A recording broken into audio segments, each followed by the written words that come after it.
What's up, everyone? In this video essay, I want to talk about the film Bushman, directed by David Schickele, which is part fiction and non-fiction, blurred by the character Gabriel and his real-life counterpart Paul, who is playing a version of himself in the movie. The movie is shot in part kind of like a new wave film and part documentary, where the new wave lens explores more so the fictional character Gabriel, his wandering, and his love life, while the documentary delves more into the real-life Paul's experience and pride as a Bushman, conflicting with the Western and American values he's adopted and abandoned along the way. Firstly, the fiction part of the story is cool and slick, and it stirs up questions of black identity and the fetishization of the Bushman. We open up with our protagonist Gabriel walking barefoot, carrying his shoes on top of his head, thumb extended, trying to hitch a ride back to the city after taking buses all night as far as he could wander. A white man on a motorcycle with a carriage attached sees him and picks him up, with his first question being, "Ain't one of ours, where you come from?" I wonder if the curiosity would have been there if he had an Oakland accent or came off as a black American. Would he even have picked him up? Anyways, the theme of wandering and not being known versus wandering with black skin and having an identity placed upon you begins here and continues when we meet his first lover in the film, Alma, a groovy educated woman who prepares to leave San Francisco for good to go back to her hometown of Watts, California. Their interactions in the film begin with the raw tenderness as they jest at each other about what it is to be black. What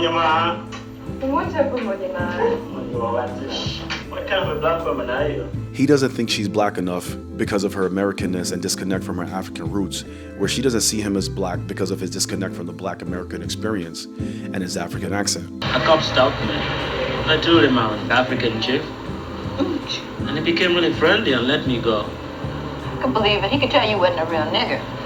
I'm blacker than you are.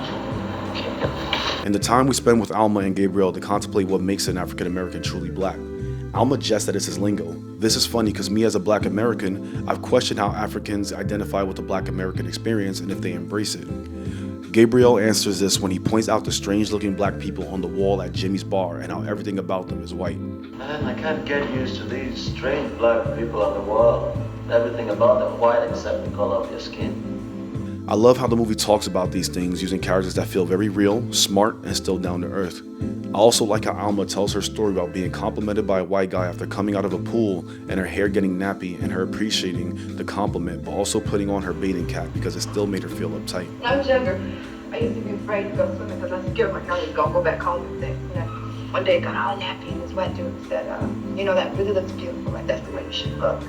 I was very pleased by the whole little thing, still very uptight, so the pool kept back on and jumped in the water. This was a great way to bring up the attraction, or in some cases, the fetishization of black African features by other races. This meeting between Alma and Gabriel is their last, by the way, as she intends to go back to her home of Watts, California, to see if her newfound experiences can help her understand the world she came from. She too is a wanderer, and being able to wander is what makes her feel free. We can see Gabriel's sadness and his sense of being lost while he's sulking in the shadows as Alma dances in the light of freedom and encourages him to find a new lover. You're really gonna leave me alone in this crazy country? It's funny how he sulks at Alma leaving as if she had a responsibility to him to stay, when in a few scenes from now it's revealed he left his baby mama and baby behind in Nigeria. The final thing he has to say about Alma is, Let her fly. I hope she never purchase anyone. this made me wonder what love is to Gabriel. Anyways, Alma leaves and Gabriel's wandering again. The next lover of Gabriel we meet is a white woman. We hear no dialogue of their initial conversation, and to me, I think it signifies that what is being said doesn't matter because the infatuation is coming from fetishization. We see her intrigued and enamored by a big log he's lugging around, putting his naturalness and maybe even sexual stereotype at the forefront of the woman's interest. When we do hear them speak, she is talking about his log and his naturalness as if he's Tarzan and she's a Jane in Heat. When I saw you today with that log, I thought to myself, here is this natural man, all at home with himself, carrying his message or his medium or whatever, right along with him. Curiosity, but also ignorance and fetishization is on full display here as the white women ask him what do they eat in Africa, as if expecting some exotic, crazy answer. He jests that he would eat baby legs with salt and pepper back home, playing along with their ignorant expectations of exoticness and savagery. Now, I do believe she knew he was joking, but her delight in his answer shows me she was totally interested in hearing anything weird or savage. The female black bartender shows her disapproval of their flirtations and intimacy as she slams his beer on the table. But anyway, this posed a question to me. If Gabriel was okay with being on the receiving end of fetishization, should we care what one is accepting of if it floats his or her boat? Have you ever been fetishized for your frizzy hair, your straight hair, your big bottom, your package, your skin tone, etc., etc.? What about this? Have you never fetishized someone because they were tall, naturally built a certain way, had a certain type of hair, skin complexion that you were drawn to? And when does it cross the line of attraction to fetishization? But have you ever said to yourself, I'd like to date a blank man, I want to date a blank woman, I want to date a blank person? Are these not convos some have with their friends if they're being vulnerable and honest about what interests them? Is it inherently bad? I guess it depends on a lot of factors and if you want to fuck someone's identity or their soul. Gabriel has a wake-up call the next morning as we see the white woman wake up, and it seems all the infatuation turns into disgust. Once she has that post-nut clarity, it's like she felt disgust for herself, which is, a disheartening feeling. She is even annoyed with the huge log she was interested in within the first place. This leads to him saying, My 27 years as a black man have been the jolliest years of my life. This seems to be the first time he feels like an item. They look at me and see some big black nigga. Where to see me, myself, I don't know. And the black girl, it's difficult to find out whether she really likes me or not. Knowing full and well what they think of Africa right now, some big paradise. And you're an American intellectual woman. That's something else. And when it's time, when they decide to run off, oh, they got an excuse. Our experiences differ so much. Experiences don't differ anything. Now, his third and final lover in the film, to me, is the most interesting and, dare I say, seems the most genuinely interested in him. She looks at him with patience and with stillness. They play together. She asks him questions that garner profound responses from him, as opposed to the second lover about his exogenous and eating habits. She ends up leaving her swinger boyfriend for Gabriel completely after he's able to tell her connection with him was deeper after confronting her with this beautiful line. It was you that used to say to me, a sentence understood is more intimate than a kiss.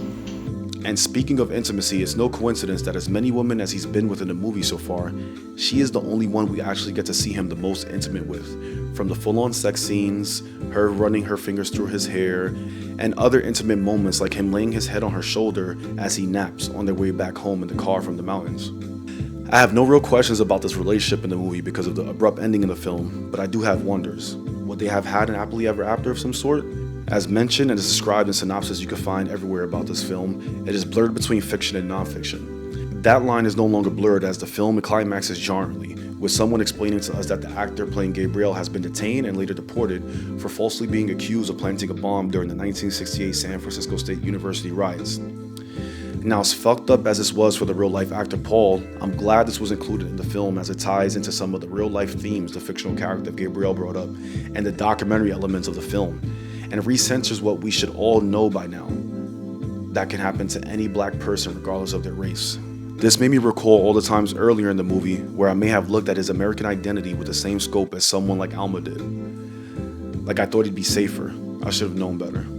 It's just crazy to think about all the values we pick up from American culture and identity, and it never values us back. At best, it fetishizes us. America says it wants its schools to be for everyone, then they hate smart niggas. Then they say they want to teach us religion, but they don't love thy neighbor. They say that this is the land of the free, but want us to be locked up. I love this movie Bushman, and I think it's a great watch. It's stylish, it has a deep meaning, but it's also fun. And I also think, for us black folk, it'll just really paints a picture of how we can neglect other people's black American experience because they're not from maybe like born and raised in America. But shit happens to all of us. And again, this movie was just great. I'm glad they got to finish it even though it wasn't the original ending they intended. And again, it's a beautiful film. If you've watched it, if you have any thoughts, want to share any, please, drop them down in the comments. And let's keep talking films together, all right? Peace.